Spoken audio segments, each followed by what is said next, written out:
You write with such clarity from the point of view of some very different characters. Charlotte's father, who lay sick, Charlotte, the nurse, the publisher, George Smith's mother, and others. What was it like getting into these characters' heads? Oh, yes. Well, that's always, I find, very intriguing.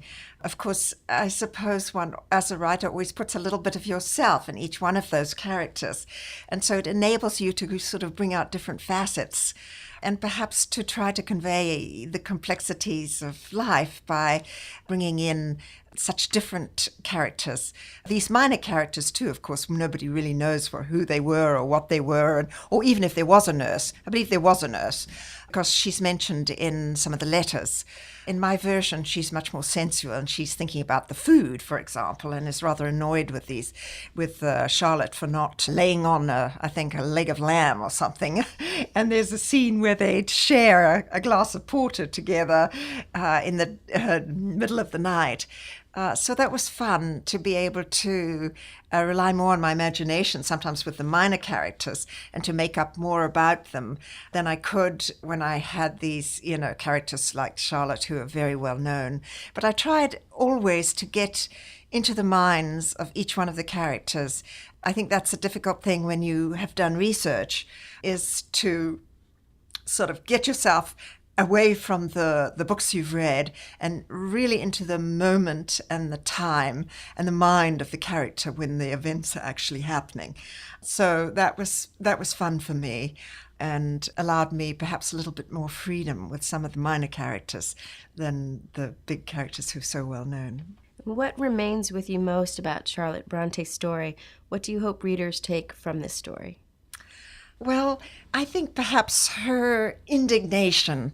I love that about the book, that she is such a champion of the underdog. I mean, there are a series of underdogs all the way through the book, really. The orphan girl who is confronted with these rather spoiled cousins, and she's left out and unloved. Then she's the poor schoolgirl, where she's treated so terribly by Mr. Brocklehurst. And then her position as the governess.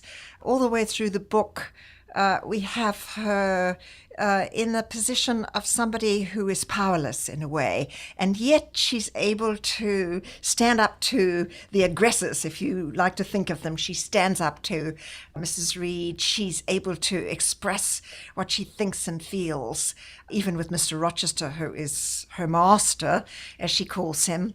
She takes the moral high road all the way through the book. And I think that we all identify with that to some extent. And it gives us some kind of hope. In some ways, the structure of the book has some fairy tale elements in it. And I think that we have a great deal of satisfaction in seeing these reversals. The Reeds get their comeuppance.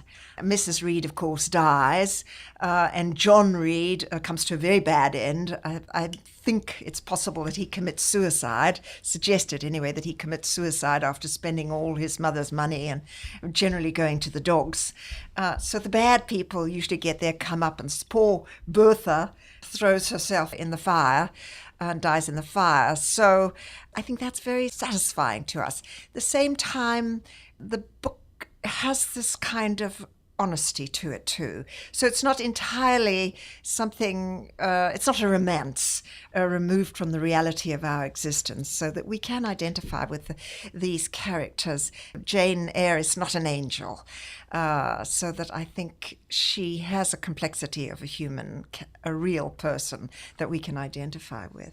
What is your writing regimen like? Oh, yes. Well, I really love the writing part of my day. I do a lot of teaching too, and I love reading my students' work, which is always endlessly surprising.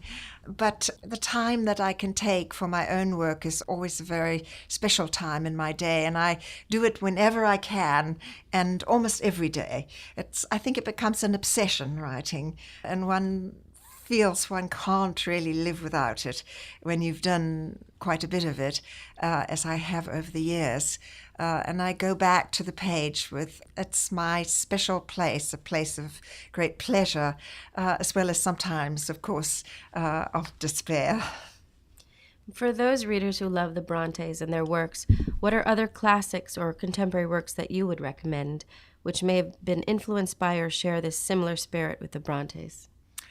Oh, gosh. Well, I was thinking, well, of course, there is, from pretty much the same periods a little earlier, there's Jane Austen, who is so beloved.